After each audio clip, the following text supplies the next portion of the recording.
കൃപ എന്നത് എന്താകുന്നു? കൃപ എന്നാൽ നമ്മളെപ്പോഴും പറയുന്നൊരു വാക്കാണ് കൃപ.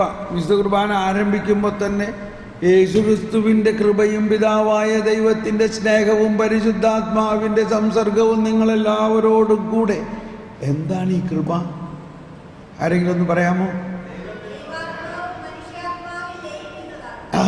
ഒന്ന് കൈയടി കൊടുത്തേ. കണ്ടോ, ചേച്ചി പറഞ്ഞാണ്ടോ?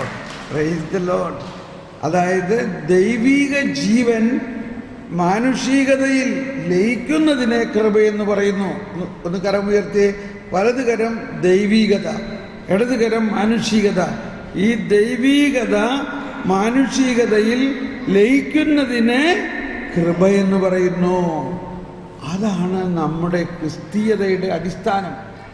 ഈ വിശുദ്ധ ബലി മുഴുവനും കൃപ മാത്രമല്ല, എല്ലാ കൂദാശകളിലും നമുക്ക് കൃപ കിട്ടുന്നുണ്ട്. എന്നാൽ വിശുദ്ധ ബലിയിൽ മാത്രം കിട്ടുന്നത് എന്താണെന്നറിയാമോ? നിങ്ങൾ അത്ഭുതപ്പെടും. ഒന്ന് കൈവീശി കാണിച്ചേ.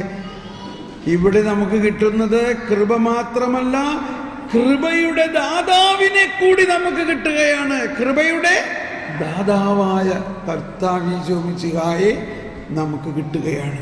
Praise the Lord. ഈ ബോധ്യത്തോടെ നമുക്ക് എഴുന്നേറ്റ് നിന്ന് ഈ സങ്കീർത്തനം തന്നെ ഒരിക്കൽ കൂടി പാടിക്കൊണ്ട് വിശുദ്ധ കുർബാനയിലേക്ക് പ്രവേശിക്കാം.